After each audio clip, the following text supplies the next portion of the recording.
So the question then becomes, if the boast, the boast of I got laid last night, or the swipe of left and right, is not the substance of true love,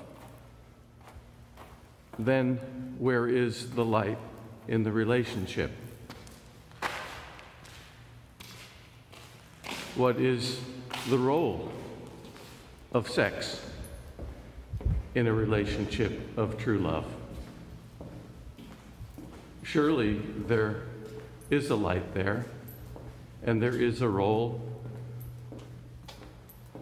Otherwise, we would not have added close to 5 billion people to the population of the earth during my lifetime. How many of those 5 billion people were created, procreated during an act of love?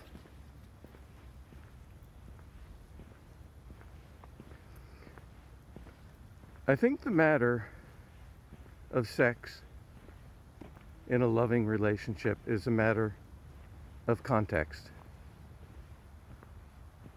Does the act of lovemaking take place within a context of commitment and caring and compassion and trust? When I think about it, I kind of think back whimsically to a quip I made just about a year ago. I spend my Saturday and sometimes Sunday afternoons up at a park in Corte Madera, where I bring my favorite zero-gravity chair, sit under a shade tree, and spend the better part of the afternoon watching a cricket match. And at first, I just kind of sat under the tree and let my mind go, and sometimes fell into a soft snooze. And after a while, the players on the cricket team would come over and chat with me a bit, and we became friends. And I became aware that they had become aware of my presence there. And come the end of last season, the president of the club invited me to the team banquet. And he did so with an insistence that kind of suggested to me that something was up. He said, "Yeah, I'll pay, and you got to come, right?" And I said, "Yeah, I'll come." So when I got up there at the golf club, beautiful Sunday afternoon,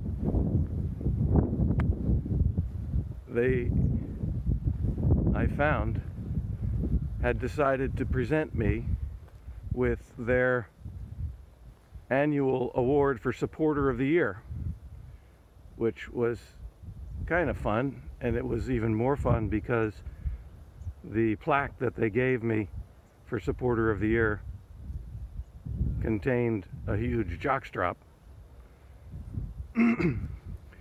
So these are raucous affairs. And I decided that this was too good an opportunity to pass up.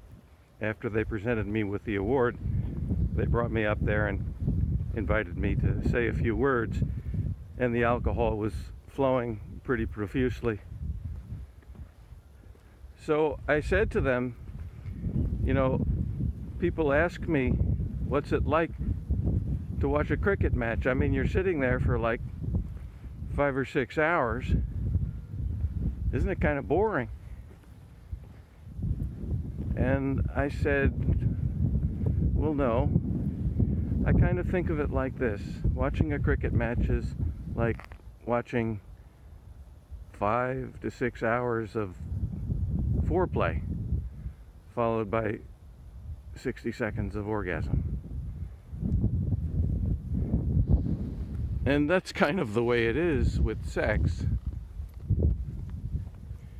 That the more that has gone into the context, building the context of the relationship,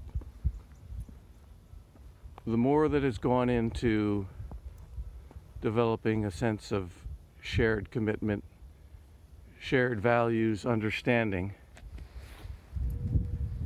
the more satisfied and satisfying the consummation in whatever follows. What is the context in which sex takes place? Does it take place in a context in which the two partners have made a firm, unshakable commitment to each other, either by taking the marriage vow or some other form of commitment to each other? And when this happens, it's truly a beautiful thing. Unfortunately, in today's world, commitment is hard to come by because there are so many directions that we're being pulled in. There's the demand of the corporate life, and there are societal pressures. And this makes it all the more important for that commitment to exist, because each of us in our lives often encounter situations, I know, but you never know, where something just comes out of the blue and it knocks you off balance. And if you're in that loving relationship, then you're much less likely to let that blow to your life knock you down that slippery slope. When you're in a loving relationship with someone, you and your partner are acting as one. And when something makes one of the parties happy, it makes the other party happy. And when something happens that makes the other party sad or angry or feel unloved by the universe, the other party instinctively senses that and reaches out. And so you've got a stronger sense of balance between two parties, one of whom may be up and the other may be down, like a seesaw. You're balancing each other out, and you are operating not out of the darkness, but you are coming into the light of a truth, a simple truth that we have given the label of love. Love is a truth. It exists. And we can go about our lives as if love doesn't exist, and we can submit to the tyranny of the numbers and give in to the commitment that is demanded of us in a job, maybe, or in a community or a cult. Many companies operate in a cult-like culture these days. If you go down to some of these companies in Silicon Valley, they have a cafeteria where you can eat 3 meals a day and it's all for free. In fact, you can spend the better part of your life working on that campus, and many people do. And where is the space for a loving relationship in that type of situation? When you go home, your home is just a bed, and you're there for a few hours and you get up and you're back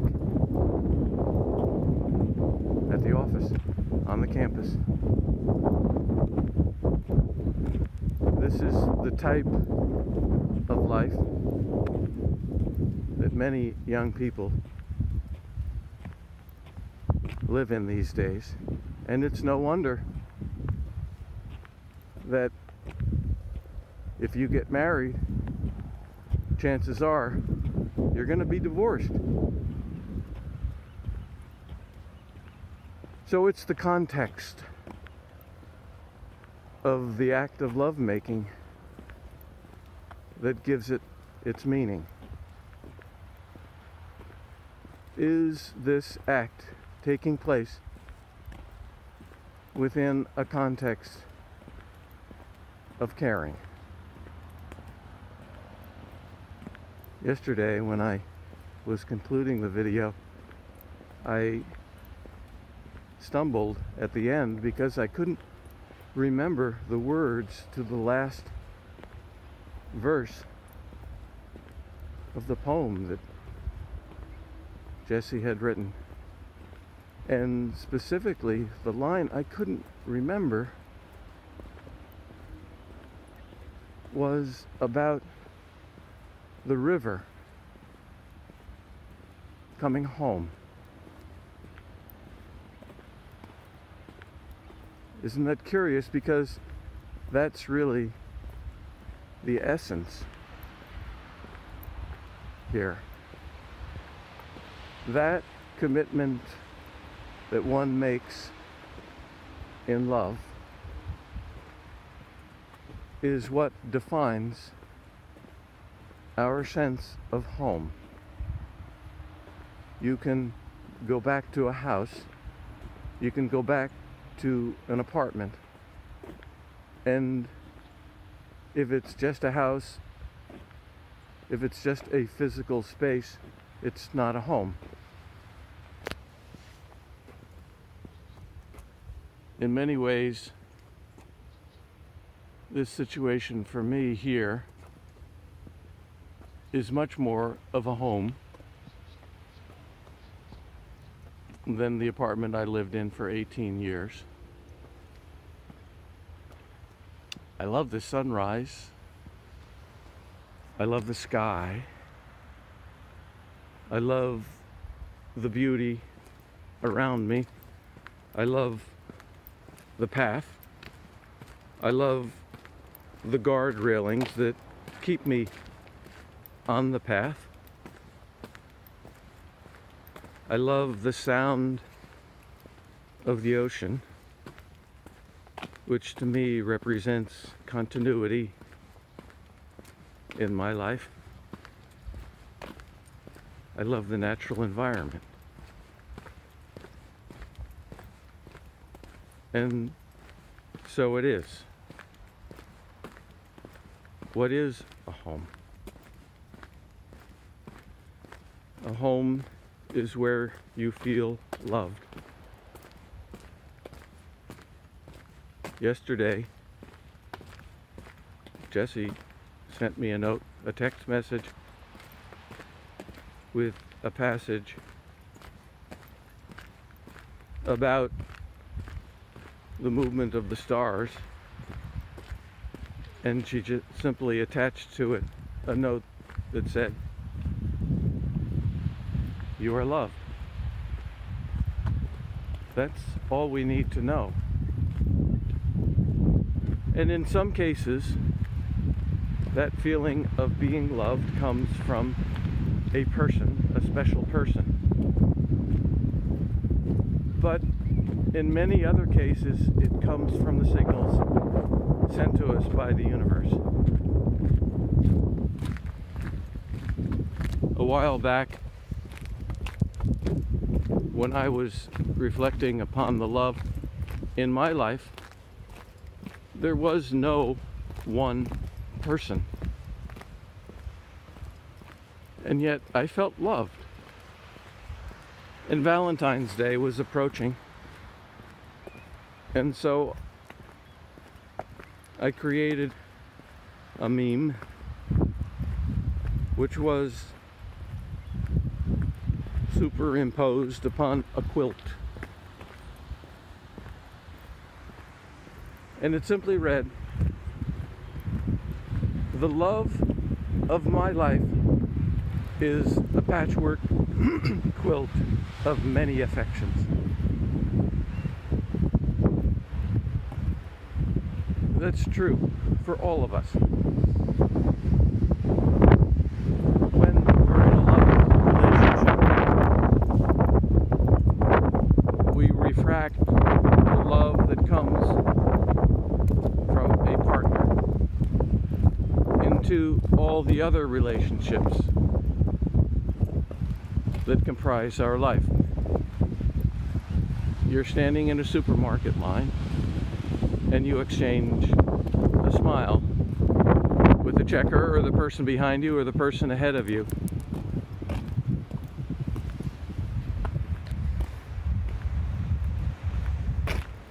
You can be driving down the street and a pedestrian is waiting and you come to a stop and the pedestrian nods at you in acknowledgement and you nod back. One of my favorite songs is the one done by Louis Armstrong. I think it's a Wonderful World. And there's a line in there about how I go down the street and I see people stopping and saying, "How are you?" And what they're really saying is, "I love you." Old friends, new friends, strangers, partners. That's what it all is. It's just in the simple acknowledgments of each other that we are all part of this same beautiful world. The sun rises for all of us, and the sun sets on each of our lives at some point. There's that Beatles song, and in the end, God, I've got a terrible voice. The love you make is equal to the love you take.